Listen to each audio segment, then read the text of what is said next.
السلام عليكم ورحمة الله وبركاته. طبعا يا شباب أنا في عندي هي خطوة من خطوات الامتحان وهي الأود ونش.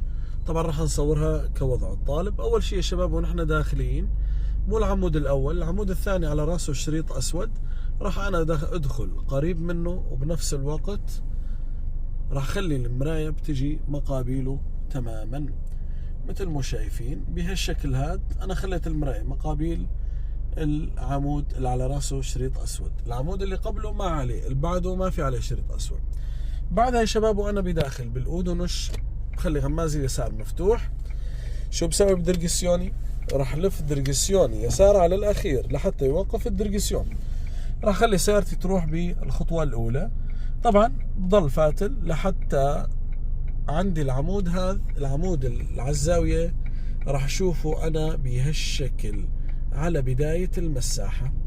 طبعا ما بقرب أكثر يا شباب لأنه ممنوع أنا بطلع على الخط الأصفر. فبهالشكل هذا أنا راح خلي عمودي تقريبا على بداية المساحة.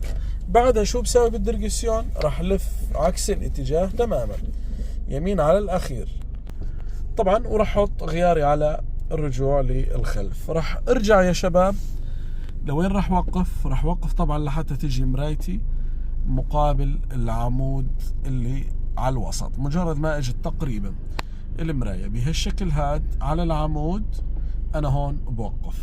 هلا عندي الحركة الثالثة، الغماز اليسار طبعا لازم يضل مفتوح. الحركة الثالثة شو بنساوي؟ راح نلف درجسيوننا يسار على الاخير.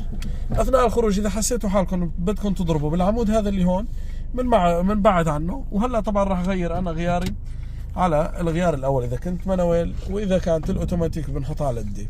وراح بطلع يا شباب شوي شوي. اذا حسيت حالي عم قرب مسموح لي طبعا شو بفتح. اذا حسيت حالي هلا انا درجسيون يسار على الاخير، بعدها راح افتح غمازي اليمين وبتجه باتجاه اليمين.